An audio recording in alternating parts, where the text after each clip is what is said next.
ನಿಮ್ಮ ಆತ್ಮಗಳನ್ನು ದೇವರ ಮಕ್ಕಳಾಗುವಂತೆ ವಾಕ್ಯದಲ್ಲಿ ಬಲಪಡಿಸುವ ಅನುದಿನದ ಧ್ಯಾನ ಮೇ 27.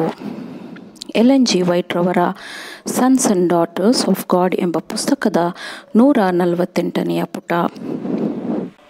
ಶೀರ್ಷಿಕೆ: ಕ್ರಿಸ್ತನು ಪರಿಪೂರ್ಣನಾಗಿರುವಂತೆ ನಾವು ಪರಿಪೂರ್ಣರಾಗಬೇಕು. ಈ ದಿನದ ಸತ್ಯವೇದದ ವಾಕ್ಯ: ಇದಲ್ಲದೆ ಸಿದ್ಧಿಗೆ ಬಂದು ತನಗೆ ವಿಧೇಯರಾಗಿರುವವರೆಲ್ಲರಿಗೂ ನಿರಂತರವಾದ ರಕ್ಷಣೆಗೆ ಆತನು ಕರ್ತನಾದನು. ಇಬ್ರಿಯರಿಗೆ 5ನೇ ಅಧ್ಯಾಯ 9ನೇ ವಚನ.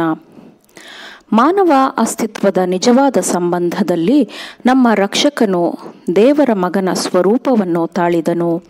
ನಾವು ದೇವರ ಪುತ್ರರು ಪುತ್ರಿಯರು ಆಗಿದ್ದೇವೆ. ನಾವು ಜಾಗರೂಕರಾಗಿ ಹೇಗೆ ಎಚ್ಚರಿಕೆಯಿಂದ ನಡೆದುಕೊಳ್ಳಬೇಕು ಎಂದು ತಿಳಿದುಕೊಳ್ಳಬೇಕೆಂದರೆ, ನಾವು ಕ್ರಿಸ್ತನು ನಡೆಸುವಂತಹ ಮಾರ್ಗದಲ್ಲಿ ನಡೆಯಬೇಕು. ಪರಿಪೂರ್ಣವಾದ ಮನುಷ್ಯ ಜೀವನವನ್ನು 30 ವರ್ಷಗಳ ಕಾಲ ಕ್ರಿಸ್ತನು ನಡೆಸಿದನು ಮತ್ತು ಪರಿಪೂರ್ಣತೆಯ ಉತ್ತುಂಗವನ್ನು ಮುಟ್ಟಿ ಜೀವನವನ್ನು ನಡೆಸಿದನು. ಕ್ರಿಸ್ತನು ಈ ಲೋಕದಲ್ಲಿನ ತನ್ನ ಜೀವನದಲ್ಲಿ ತನ್ನ ಗುಣಸ್ವಭಾವದ ಪ್ರತಿಯೊಂದು ಹಂತದಲ್ಲೂ ಸಾಧಿಸಿದ ಪರಿಪೂರ್ಣತೆಯನ್ನು ನಾವು ನಮ್ಮ ಕಾರ್ಯಗಳಲ್ಲಿನ ಪ್ರತಿಯೊಂದು ಹಂತದಲ್ಲೂ ಸಾಧಿಸಲು ಪ್ರಯತ್ನಿಸುವುದು ನಮ್ಮ ಕೆಲಸ. ಎಡವದೆ ಮುಗ್ಗರಿಸದೆ ಮುನ್ನಡೆಯಲು ಸರ್ವಶಕ್ತನಾದ ಕೈ ನಮ್ಮನ್ನು ಎತ್ತಿ ಹಿಡಿಯುತ್ತದೆ ಎಂಬ ಭರವಸೆ ನಮಗಿರಬೇಕು. ಮತ್ತು ನಾವು ಬಿದ್ದರೆ ನಮ್ಮ ಕಡೆಗೆ ಅನಂತವಾದ ಕೃಪೆಯು ತೋರಲಾಗುತ್ತದೆ. ನಾವು ಸಹಾಯಕ್ಕಾಗಿ ಕೂಗುವುದನ್ನು ಎಲ್ಲ ಸಮಯದಲ್ಲೂ ದೇವರು ಮಾತ್ರ ಕೇಳಲು ಸಾಧ್ಯ.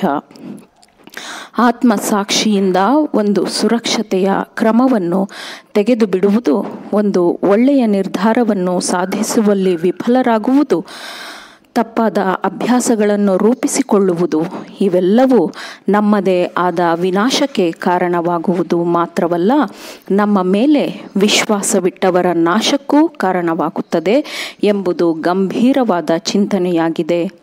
ಯಜಮಾನನ ಹೆಜ್ಜೆಗಳು ನಮಗೆ ಯಾವ ಕಡೆಗೆ ದಾರಿ ತೋರಿಸುತ್ತದೋ ಅದನ್ನು ಅನುಸರಿಸುವುದು, ನನ್ನನ್ನು ಹಿಂಬಾಲಿಸು ಎಂದು ಹೇಳುವವನ ರಕ್ಷಣಾ ಮಾರ್ಗದ ಮೇಲೆ ಭರವಸವಿಡುವುದು ನಮ್ಮ ಏಕಮಾತ್ರ ಸುರಕ್ಷತೆಯಾಗಿರುತ್ತದೆ. ನನ್ನ ಹೆಜ್ಜೆಗಳು ಜಾರದ ಹಾಗೆ ನನ್ನ ನಡೆಗಳನ್ನು ನಿನ್ನ ದಾರಿಯಲ್ಲಿ ಸ್ಥಿರಪಡಿಸು ಎಂದು ವಾಕ್ಯವು ಹೇಳುತ್ತದೆ. ಸೃಷ್ಟಿಕರ್ತನು ನಮಗೆ ದಯಪಾಲಿಸಿದ ಪ್ರತಿಯೊಂದು ಕಾರ್ಯಭಾರಿಯನ್ನು ಅತ್ಯುನ್ನತ ಮಟ್ಟದ ಪರಿಪೂರ್ಣತೆಗೆ ಬೆಳೆಸಬೇಕು. ಇದರಿಂದ ನಾವು ಹೆಚ್ಚು ಸಮರ್ಥವಾಗಿರುವ, ನಾವು ಮಾಡಲು ಶಕ್ತರಾಗಿರುವ ಹೆಚ್ಚು ಒಳ್ಳೆಯ ಕೆಲಸಗಳನ್ನು ಮಾಡಲು ಸಾಧ್ಯವಾಗುತ್ತದೆ.